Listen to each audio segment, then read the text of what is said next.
be a wonderful marriage because it's two places that get along very well. They like each other a lot. It is a basis for a broader negotiation. Some things about it are going to have to change. And part of the way you've conducted these tariffs has taken advantage of existing aspects of USMCA. So it's going to have to change. There's other elements that are come, and that's part of what we're going to discuss. Right. It takes two to tango, right? But no, I do. I mean, I believe it would be a massive tax cut for the Canadian citizens. You get free military, you get tremendous medical cares and other things. There would be a lot of advantages, but it would be a massive tax cut. And it's also a beautiful, as a real estate developer, I'm a real estate developer at heart. When you get rid of that artificially drawn line, somebody drew that line many years ago with like a ruler, just a straight line right across the top of the country.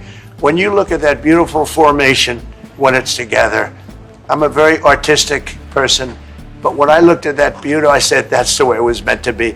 But I do feel it's much better for Canada.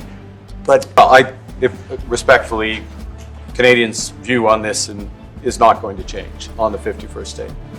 Secondly, we are the largest client of the United States in the totality of all the goods. So we are the largest client of the United States. We have a tremendous auto sector between the two of us, and the changes that made have been helpful. 50% of a car that comes from Canada is American. That's not like anywhere else in the world. And to your question about is there one thing? No, this is a bigger discussion. There are much bigger forces involved, and this will take some time and some discussions, and that's why we're here, to have those discussions, and that is represented by who's sitting around the table. See, the conflict is, and this is very friendly. We're not. This is not going to be like we had another little blow up with somebody else. That was a much different. This is a very friendly conversation, but we want to make our own cars. We don't really want cars from Canada. And we put tariffs on cars from Canada, and at a certain point, it won't make economic sense for Canada to build those cars. And we don't want steel from Canada because we're making our own steel, and we're having massive steel plants being built right now as we speak. We really don't want Canadian steel, and we don't want Canadian aluminum and various other things because we want to be able to do it ourselves. And because of past thinking of people, we have a tremendous deficit with Canada. In other words, they have a surplus with us. And there's no reason for us to be subsidizing Canada. Canada's a place that will have to be able to take care of itself economically. Well, if I may, as you know from real estate, there are some places that are never for sale. That's true. We're sitting in one right now, Buckingham Palace that you visited as well. That's true. And having met with the owners of Canada over the course of the campaign last several months, it's not for sale, won't be for sale ever. But the opportunity is in the partnership and what we can build together. We have done that in the past.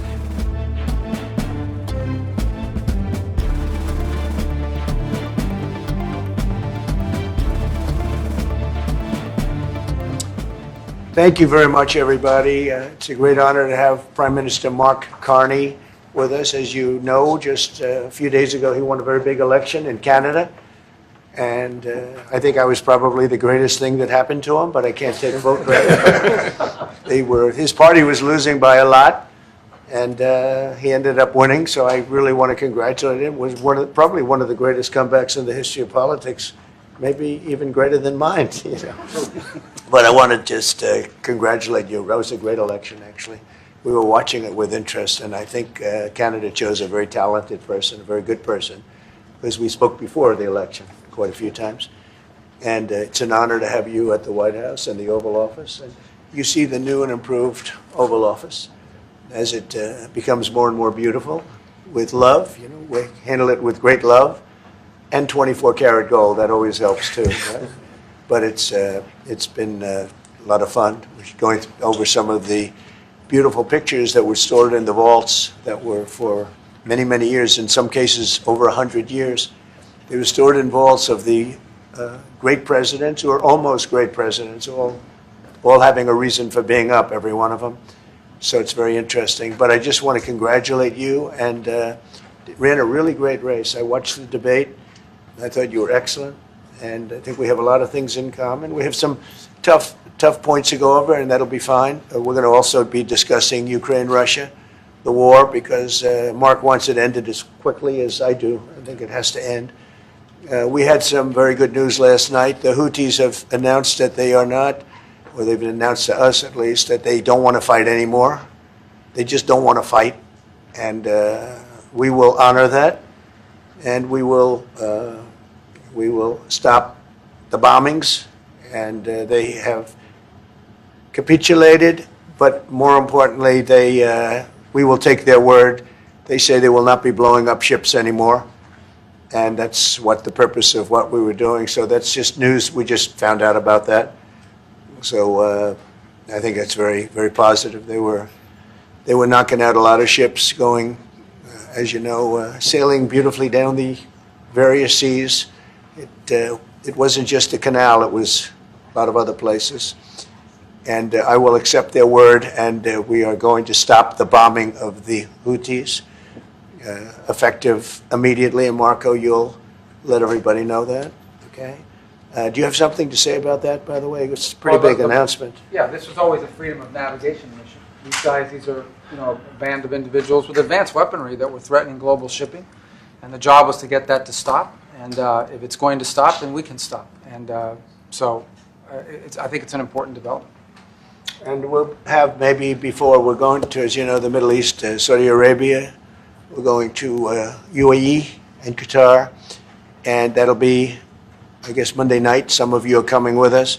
I think before then we're going to have a very, very big announcement to make, like as big as it gets, and I won't tell you on what, but it's going to, and it's very positive. I'd tell you if it was negative or positive. I can't keep that out. It is really, really positive. And that announcement will be made either Thursday or Friday or Monday before we leave. But it'll be one of the most important announcements that have been made in many years about a certain subject, very important subject. So you'll all be here. Mark, would you like to say a few words? Well, thank you, Mr. President. I'm on the edge of my seat, actually, for the big announcement. But thank you for your hospitality and above all for your leadership. You're a transformational president, focus on the economy with a relentless focus on the American worker, securing your borders, ending the scourge of fentanyl and other opioids, and securing the world. And I've been elected with my colleagues here, with the help of my colleagues here. I'm going to spread the credit to transform Canada with a similar focus on the economy, securing our borders. Again, on fentanyl, much greater focus on defense and security, securing the Arctic and developing the Arctic. And the history of Canada and the U.S. is we're stronger when we work together, and there's many opportunities to work together. And I look forward to, addressing some of those issues that we have, but also finding those areas of mutual cooperation so we can move forward. That's great. Very nice. Thank you very much. It's a very nice statement. Mr. President, Anybody? Is USMCA dead? No, it was actually very effective, and it's still very effective, but people have to follow it. So, that's been a problem. People haven't followed it. But it was a transitional step a little bit, and as you know, it terminates fairly shortly. It gets renegotiated very shortly. But I thought it was a very positive step from NAFTA. NAFTA was the worst trade deal in the history of our country, probably in the history of the world. And this was a transitional deal, and we'll see what happens. We're going to be starting to possibly renegotiate that if it's even necessary. I don't know that it's necessary anymore, but it served a very good purpose. And the biggest purpose it served is we got rid of NAFTA. NAFTA was a very unfair deal for the United States. Very, very terrible deal. It should have never been made. It was made many years ago, but it should have never been made. Canada and the United States. Would you like to see your first trade deal be with Canada? I would love that. Look, I have a lot of respect for this man, and I watched him come up in a sense through the ranks when he wasn't given much of a chance, and he ran a really great campaign. He did a really great debate. I think that debate was very helpful. I was going to raise my hand. I don't know if that's good or bad. I shouldn't say that. That might hurt you. But no, he ran a really great election, I thought. And yeah, something could happen. Something could happen. Yeah, please. What's the top concession you want out of Canada? The top concession you want out of Canada? Concession? Yes, Friendship. but that's not a concession. No, we're going to be friends with Canada. Regardless of anything, we're going to be friends with Canada. Canada is a very special place to me. I know so many people that live in Canada.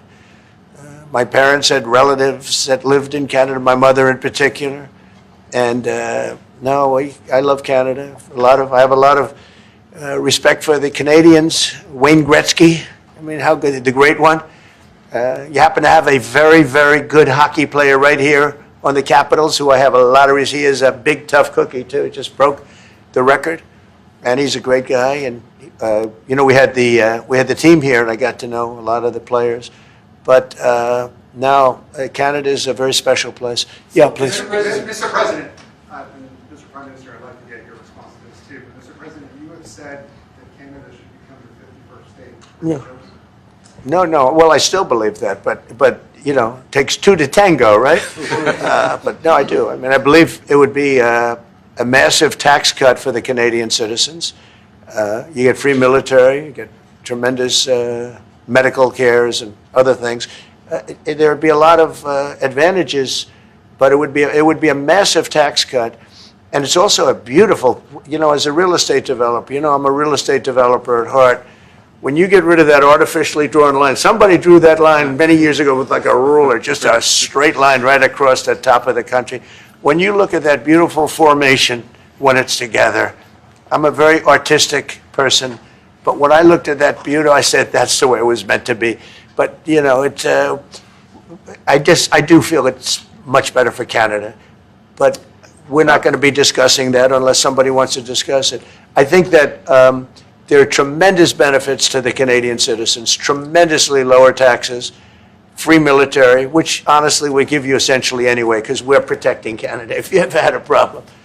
But I think it would really be a wonderful marriage because it's two places that get along very well. They like each other a lot. Well, if I may, as you know from real estate, there are some places that are never for sale. That's true. We're sitting in one right now, Buckingham Palace that you visited as well. That's true. And having met with the owners of Canada over the course of the campaign last several months, it's not for sale, won't be for sale ever. But the opportunity is in the partnership and what we can build together. And we have done that in the past. And part of that, as the President just said, is with respect to our own security. And my government is committed for a step change in our investment in Canadian security and our partnership, and I'll say this as well, that the President has revitalized international security, revitalized NATO, and us playing our full weight in NATO, and that will be part of it. That's true. And they have, I must say, Canada is stepping up the military participation because Mark knew, they were low and now they're stepping it up, and that's a very important thing. But never say never. Never say never. Why?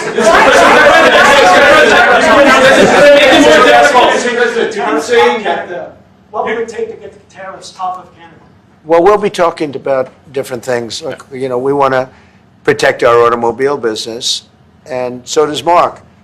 But we want to make the automobiles, and we want to, we have a tremendous abundance of energy, more than any country. We have, just in Alaska alone, Anwar has been reopened now. Anwar is probably the largest find anywhere in the world. They say it's larger than Saudi Arabia. I don't know, but it's a lot. But we have tremendous amounts of energy. Other countries don't. We're both lucky in that way. They have energy. We have energy. We have more than we can ever use and more than we could ever sell, actually, and you have the same thing. So we're two countries that are very lucky. If you look at China, they don't have that. It's a big disadvantage. Other countries, most countries don't have. Most countries don't have that. So Canada and us, we have a lot of advantages over other places. When you consider what Mr. Carney just said, that Canada is not for sale, does this make the discussion a little more difficult to start on? No, not at all. No, not at all. No, time. Time will tell. It's only time. But I say never.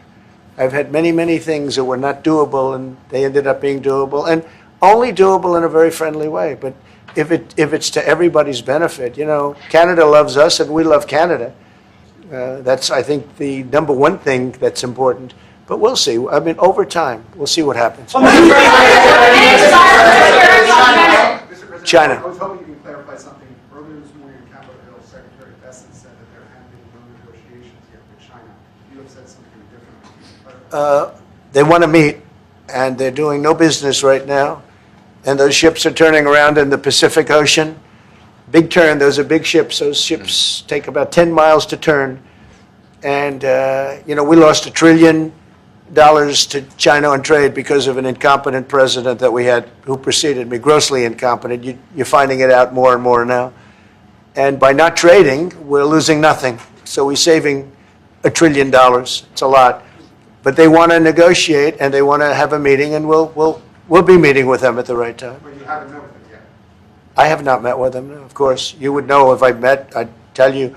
They want to meet, but, you know, we are right now, look, they're suffering greatly. Their economy is suffering greatly because they're not doing trade with the U.S., and they made most of their money off the U.S. Don't kid yourself. They don't make the money off other countries like this. And they were making, we had a trade imbalance, we had a deficit, or they had a surplus, another way of saying it, of more than $1 trillion. Think of it, more than $1 trillion. And because of 145%, that's the only reason, but because of, they have now 145% tariff, there's no trading. You can't trade with 145%. We are, therefore, making, in a certain way, I guess, $1.1 trillion. In other words, we're not losing $1.1 trillion. Our deficit is much better. When I started, I say we were losing billions of dollars a day on trade. That's rapidly turning around. We looked at numbers this morning. So we were losing, the United States during Biden was losing more than, I won't even give you numbers because they're so embarrassing, but billions of dollars a day on trade.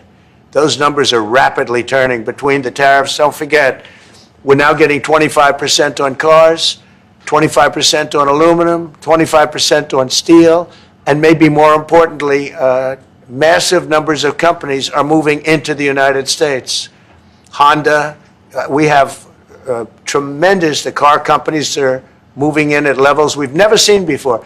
The biggest investment ever made in the United States is being made right now. Trillions of dollars. I would say we could be at $9 trillion. You could go back to other presidents. They haven't had $1 trillion for their entire term. Look at Biden. He had bad numbers. People were leaving. They weren't coming in. They were leaving with Biden, and he didn't know the difference. The only thing he knew is people coming in. You know who they were? Illegal immigrants, okay, from prisons, from mental institutions, from all sorts of places that weren't good, from gangs, from Venezuela. They were coming in, and they were criminals and murderers. 11,888 people that murdered, and at least half of them murdered more than one person. This is what Biden led into our country. I'm bringing in big companies. We have Apple is investing $500 billion. We have Jensen, as you know, is going to be 500 biggest chip maker, or chip thinker, I call him. He's really a thinker more than a maker. But we also have the maker, Mr. Wei. I get to know them all in the last, it was a cram course. But they're all moving into America because of the tariffs. And I don't think people have appreciated it. Some people do. Some of the smart people do.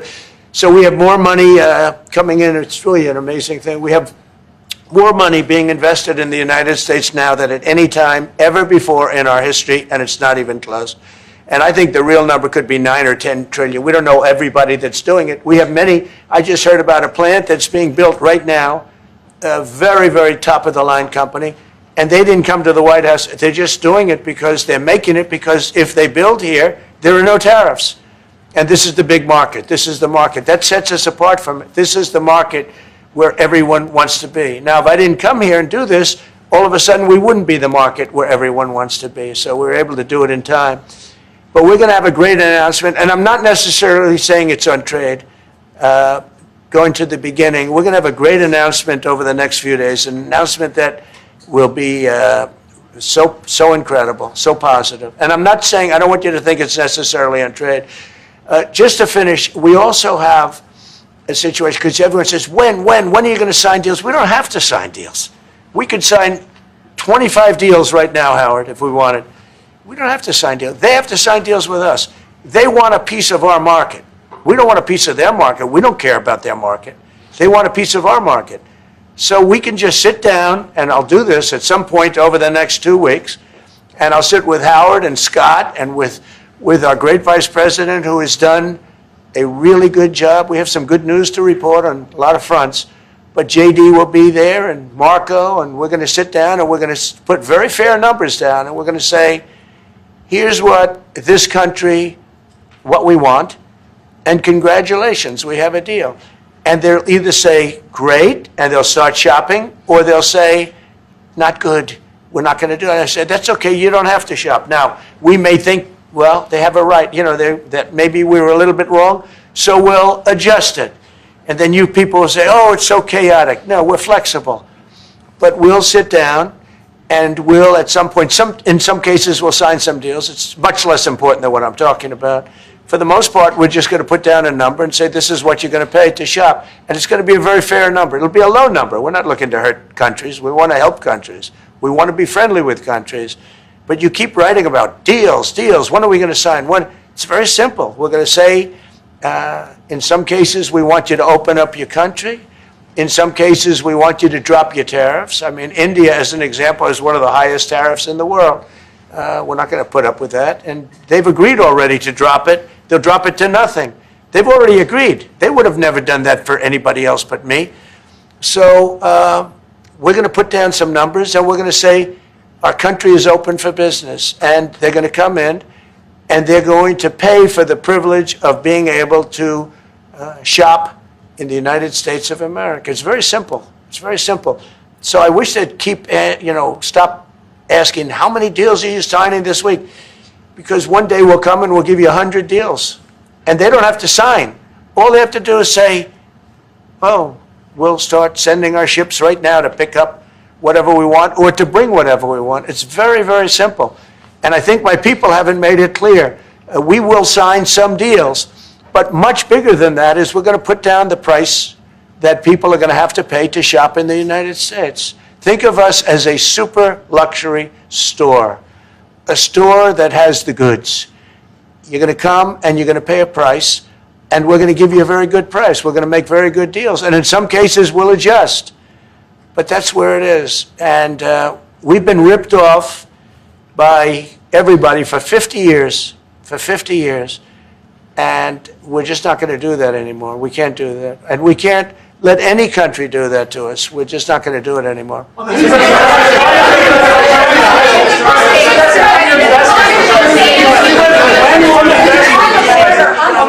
Can you tell us a bit more about the deal that you've reached with the Houthis? No, it's not a deal. They've said, please don't bomb us anymore, and we're not going to attack your ships. And where did you hear about that? It doesn't matter where I hear it. The very good source, I could tell you. Very, very good source. Would you say, Marco? I would say pretty good, right, JD?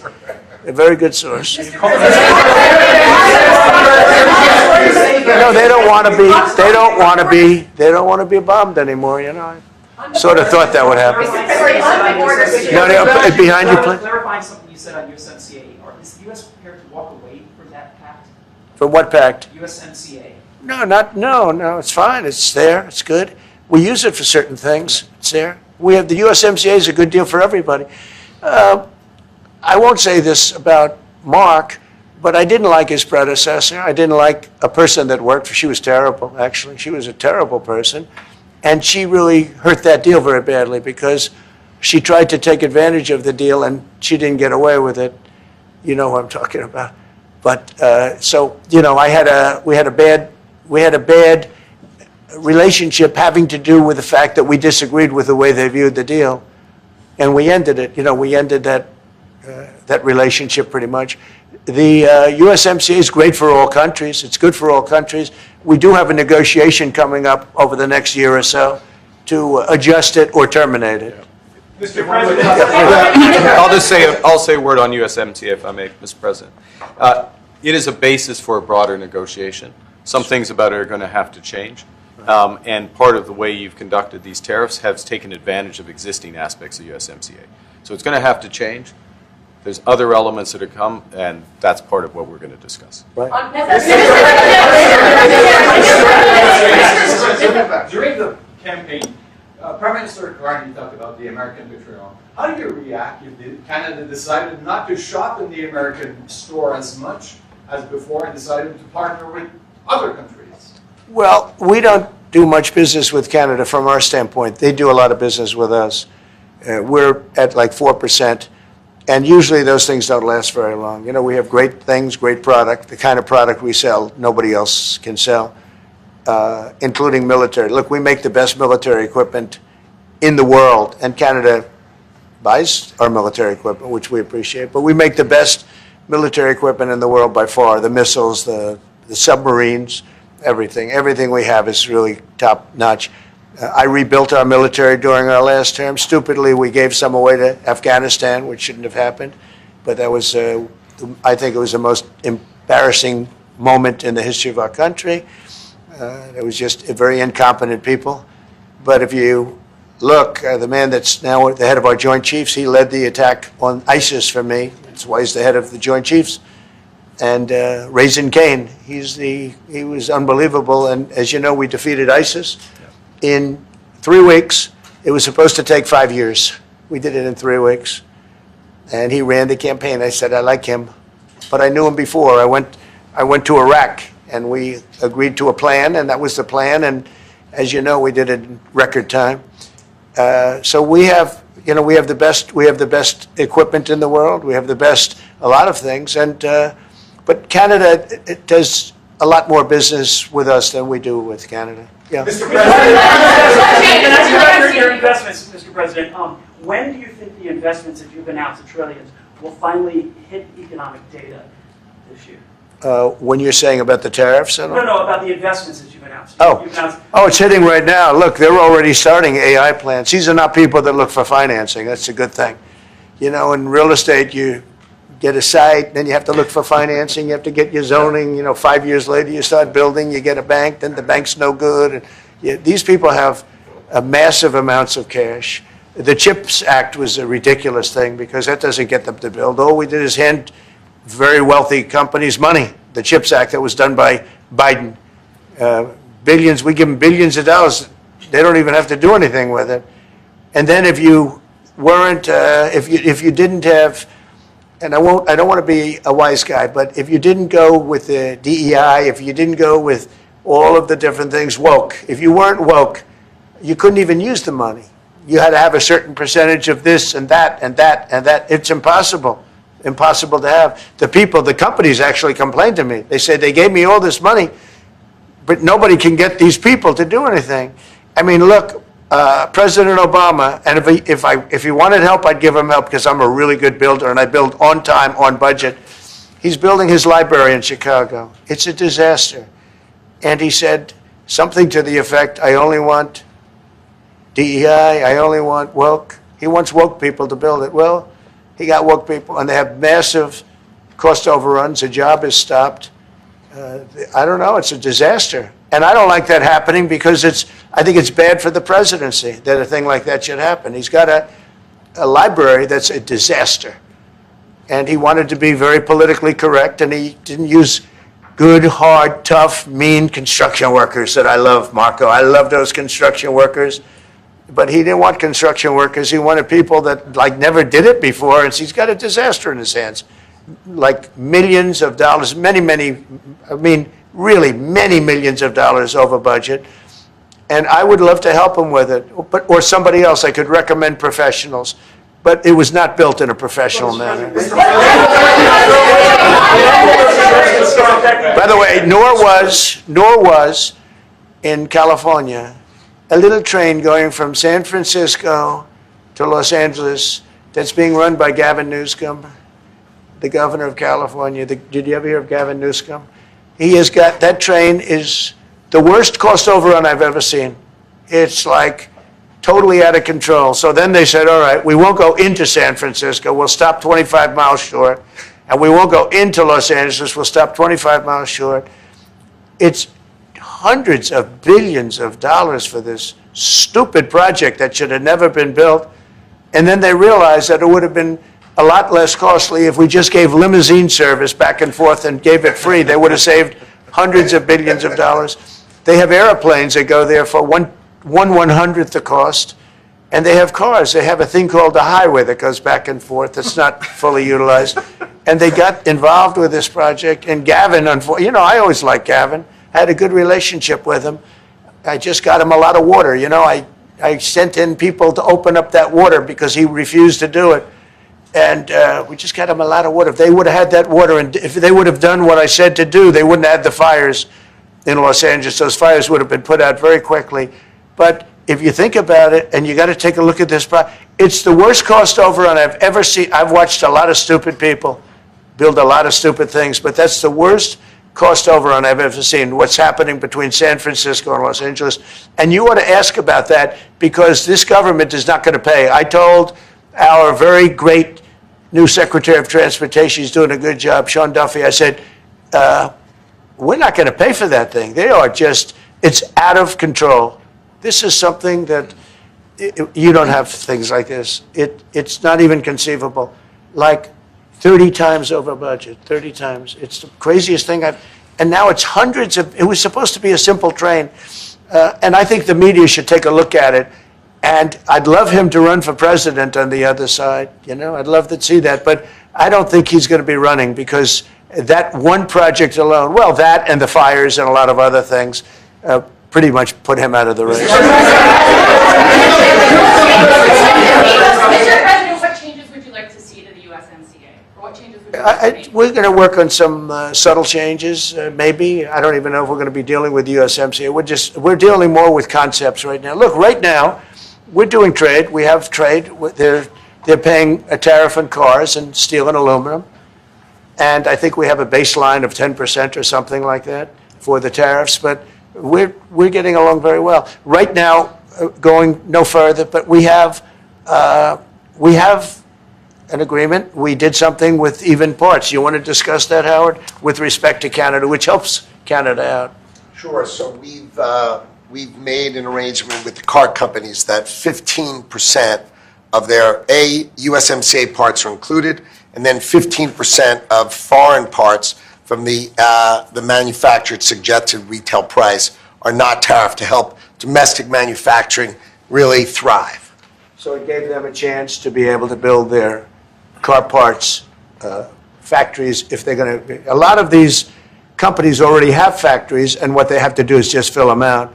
But they're able to build them in the United States, so we gave them a pretty substantial period of time. Just to clarify, Mr. President, is there anything the Prime Minister can say to you today to change your mind on tariffing Canada?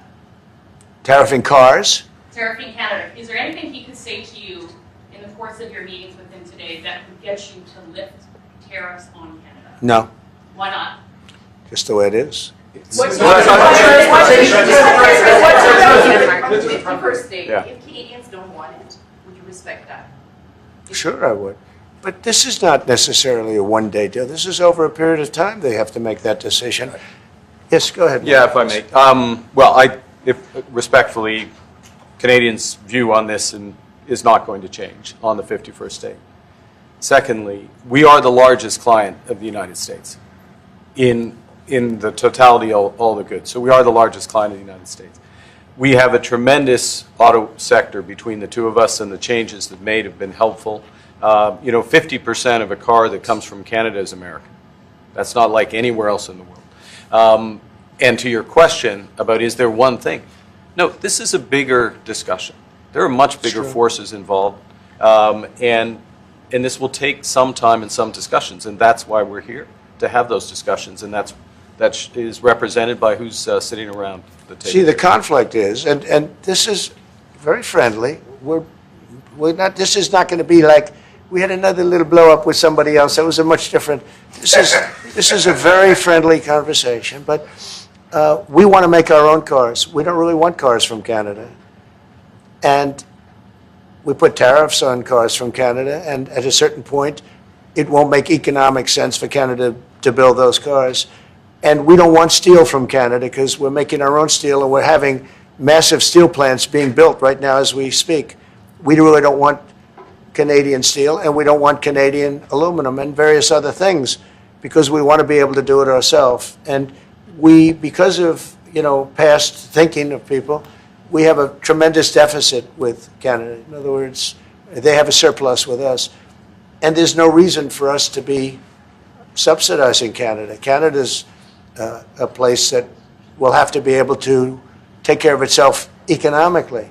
I assume they can. I will tell you that Trudeau, when I spoke to him, I used to call him Governor Trudeau. I think that probably didn't help his election. But when I spoke to him, I said, so why are we taking your cars? Why are we taking we want to make them ourselves. I mean, I said, and if the price of your cars went up, or if we put a tariff on your cars of 25%, what would that mean to you?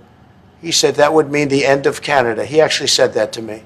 And I said, that's a strange answer, but I understand his answer. But no, I mean, it's hard to justify subsidizing Canada to the tune of maybe $200 billion a year. We protect Canada militarily, and we always will. We're going to, that's not a money thing. But we always will. But, it's not fair. But why are we subsidizing Canada $200 billion a year, or whatever the number might be? It's a very substantial number. And it's hard for the American taxpayer to say, gee whiz, we love doing that.